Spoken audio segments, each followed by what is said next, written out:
Hello बच्चों। तो आज मैं स्टार्ट करने जा रहा हूँ class 9th physics chapter 1 motion. ठीक है, तो हम स्टार्ट करते हैं। अगर मेरे पढ़ाने का तरीका आप लोगों को ठीक लगा तो फिर मैं इस टॉपिक को आगे बढ़ाऊँगा, वो आप लोगों पे डिपेंड करता है। ठीक है, तो आइए हम समझते हैं। छोटा छोटा टॉपिक कवर करेंगे। पर्टिकुलर वीडियोज़ में मैं इसका प्लेलिस्ट बना दूँगा। ठीक है, ताकि आप लोगों को ज़्यादा ढूंढना ना पड़े। छोटे छोटे टॉपिक्स हम क्लियर करेंगे। आइए समझते हैं। तो पहला टॉपिक इसमें आता है हमारा मोशन। पहला टॉपिक हमारा आता है मोशन। तो एक्चुअली में मोशन होता क्या है, राइट?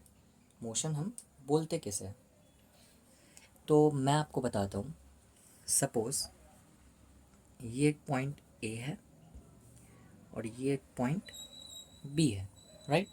ये एक पॉइंट ए है और ये एक पॉइंट बी है।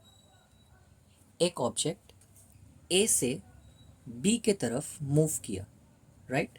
एक ऑब्जेक्ट ए से बी के तरफ मूव किया, तो इसको ए से बी जाने में कोई ना कोई टाइम लगा होगा, कोई ना कोई टाइम लगा होगा, राइट? टी टाइम में गया होगा ना ये। अब मैं कोई भी किधर का भी कहीं से भी अपना पोजीशन चेंज करूँगा तो मुझे पोजीशन चेंज करने में 0.1 मिली सेकेंड भी लग सकते हैं, या 1 सेकेंड भी लग सकता है, या 2 मिनट भी, या 2 घंटा भी। ठीक है, कुछ ना कुछ तो टाइम लगेगा। बिना टाइम के मैं पोजीशन चेंज नहीं कर सकता। टेलीपोर्ट तो नहीं हो सकता ना मैं। राइट? तो बिना टाइम के पोजीशन चेंज होगा नहीं। ठीक है, तो ये मेरा क्या हुआ, पोजीशन चेंज हुआ फ्रॉम ए टू बी। तो इसी चीज़ से हम एक चीज़ ये निकाल सकते हैं क्या, कि कोई ऑब्जेक्ट अगर टाइम के साथ अपना पोजीशन चेंज कर रहा है, राइट? अगर कोई ऑब्जेक्ट समय के साथ अपने पोजीशन को चेंज कर रहा है एक प्लेस से दूसरे प्लेस तक, तो उसी को हम क्या कहते हैं, मोशन कहते हैं। तो हम क्या बोलेंगे कि वो ऑब्जेक्ट क्या कर रहा है, मोशन कर रहा है, कह सकते हैं ना। तो इसमें हम लिखेंगे when an object change its position from one place to another with respect to time, then we then we say that the object is in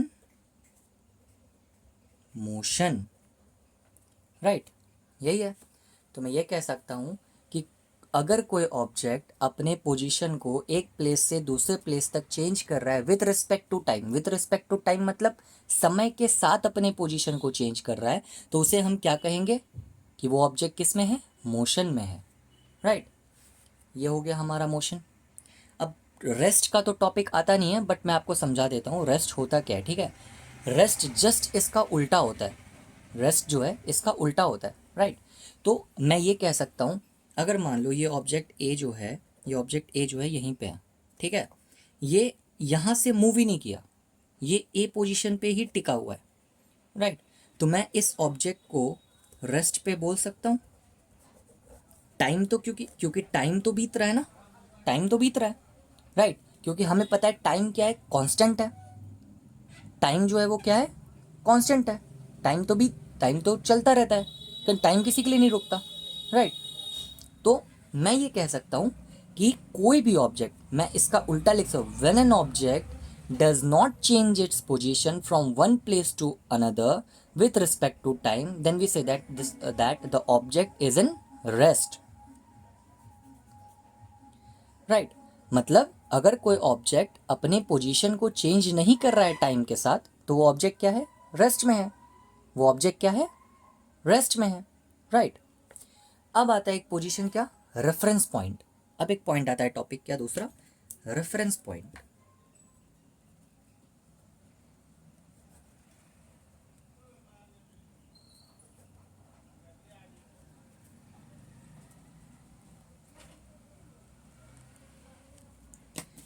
अब रेफरेंस पॉइंट को समझने से पहले आप मुझे एक बात बताइए कि आपने आज तक तो किसी ना किसी को अपना एड्रेस बताया ही होगा, राइट? कॉल पे या कभी भी कोई आपका दोस्त आने वाला हो घर पे तो आपने उससे कभी ना कभी अपना एड्रेस बताया ही होगा।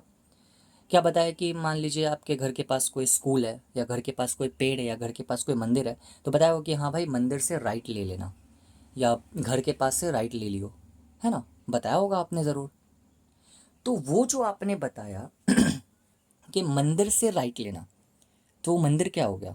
आपने मंदिर को क्या लिया? मंदिर को एज अ रेफरेंस लिया, राइट? मंदिर को आपने क्या लिया? मंदिर को एज अ रेफरेंस लिया कि मंदिर से राइट मुड़ना है, राइट? तो वही चीज़ क्या होता है, हमारा रेफरेंस पॉइंट होता है मोशन में भी। लाइक मैं मानता हूँ, मान लीजिए ये एक ऑब्जेक्ट ए है, ये ऑब्जेक्ट जो है ये मोशन में है, राइट? और ये एक ऑब्जेक्ट बी है, ये ऑब्जेक्ट किस में है? रेस्ट में है ना? समझिएगा बात को, ये ऑब्जेक्ट क्या है? रेस्ट में है। तो ये ऑब्जेक्ट ए के बिहाफ में अगर मैं ऑब्जेक्ट ऑब्जेक्ट एक अगर ऑब्जेक्ट ए की तरफ से देखा जाए तो ऑब्जेक्ट बी क्या है? स्टेशनरी ऑब्जेक्ट है, राइट? तो अगर कोई बोला जाएगा, अगर किसी को बोला जाएगा कि मान लीजिए ये बी क्या एक पेड़ है और ए क्या एक साइकिल चला रहा है कोई इंसान, ठीक है? तो क्या बोला जाएगा कि ऑब्जेक्ट बी, पेड़ के पास एक ऑब्जेक्ट जो ए है वो साइकिल चला रहा है। तो पेड़ क्या हो गया? Reference point, right? रेफरेंस मतलब एक रेफरेंस पॉइंट लिया जाता है किसी के मोशन को, किसी भी ऑब्जेक्ट के मोशन को डिटरमाइन करने के लिए। उसी को हम क्या कहते हैं? रेफरेंस पॉइंट कहते हैं। ये रेफरेंस पॉइंट का कोई डेफिनेशन प्रॉपरली है नहीं और ज़्यादा जगह पे पूछा भी नहीं जाता है बेसिकली, राइट? तो ये होता है हमारा रेफरेंस पॉइंट। अब एक चीज़ आती है, क्या आता है? अब एक टॉपिक आता है हमारा क्वांटिटीज़।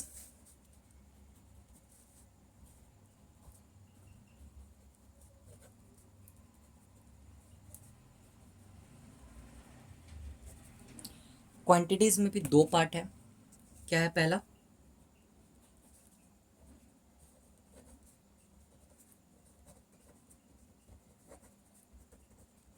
Scalar quantity, right? पहला क्या है? Scalar quantity. अब हम समझते हैं स्केलर क्वांटिटी क्या होता है। मतलब वो क्वांटिटी जिसके पास सिर्फ मैग्नीट्यूड है, कोई डायरेक्शन नहीं है, राइट? जिसके पास मैग्नीट्यूड है, कोई डायरेक्शन नहीं है, उसे हम कहते हैं स्केलर क्वांटिटी, राइट? तो इसके बारे में आगे जब मैं डिस्टेंस और डिस्प्लेसमेंट के बारे में कवर करूंगा तो उसमें आपको बेटर समझ में आएगा कि स्केलर क्वांटिटी और वेक्टर क्वांटिटी क्या होती है। अभी हम सिर्फ इसका डेफिनेशन देखेंगे। क्या होगा definition? Those quantities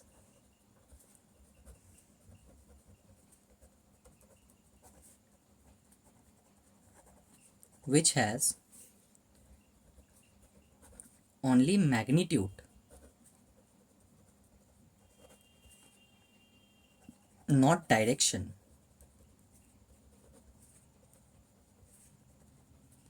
is called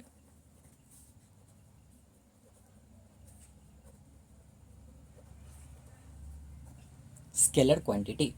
Those quantity which has only magnitude not direction is called scalar quantity. मतलब वो क्वांटिटी जिसके पास सिर्फ मैग्नीट्यूड है, कोई डायरेक्शन नहीं है, उसे हम कहते हैं स्केलर क्वांटिटी, राइट?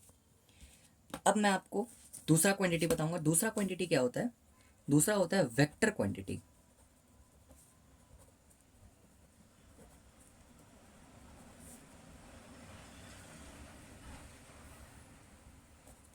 दूसरा होता है हमारा वेक्टर क्वांटिटी। इसमें magnitude as well as direction दोनों ही रहते हैं। तो हम इसका डेफिनेशन लिखेंगे। Those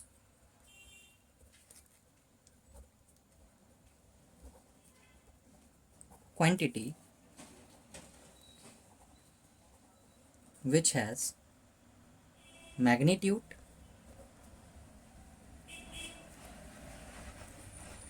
as well as direction is called vector quantity, right? मतलब वो क्वांटिटी जिसके पास डायरेक्शन भी है और मैग्नीट्यूड भी है, दोनों है, उसे हम कहते हैं वेक्टर क्वांटिटी, राइट? तो मैं ये सारे नोट्स का पीडीएफ मैं अपने टेलीग्राम चैनल पे डाल दूंगा, तो आप लोग चाहो तो मेरे टेलीग्राम चैनल पे ज्वाइन कर सकते हो। अब नेक्स्ट वीडियो में मैं आपको डिस्टेंस एंड डिस्प्लेसमेंट से स्टार्ट करूंगा। उसमें आपको बेटर समझ में आएगा कि स्केलर क्वांटिटी और वेक्टर क्वांटिटी क्या होती है, ठीक है? आप लोग मुझे बताओ कि अगर मैं जो समझा रहा हूँ आप लोगों को समझ में अगर आ रहा हो तो मुझे भी थोड़ा मोटिवेट करो कि मैं फर्दर इस टॉपिक पर वीडियोज़ लाऊँ। है ना। अगर कुछ भी प्रॉब्लम है या किसी भी पर्टिकुलर चीज़ में आप लोगों को बेटर मुझे बेटर करना है तो आप मुझे बता सकते हो। मुझे कोई भी ऐसा बुरा नहीं लगेगा कि आप लोगों ने मुझे सुधारा, राइट, कि आप लोगों ने मुझे करेक्ट किया। मुझे ऐसा कोई बुरा नहीं लगेगा। आप लोगों को कोई भी पर्टिकुलर चीज़ में ऐसा लगता है कि सर अब मुझे यहाँ पे समझ में नहीं आ रहा है या आप इस चीज़ को और अच्छे से एक्सप्लेन करिए, तो मैं उसे बेटर तरीके से एक्सप्लेन करने की कोशिश करूँगा। ठीक है, थैंक यू स्टूडेंट।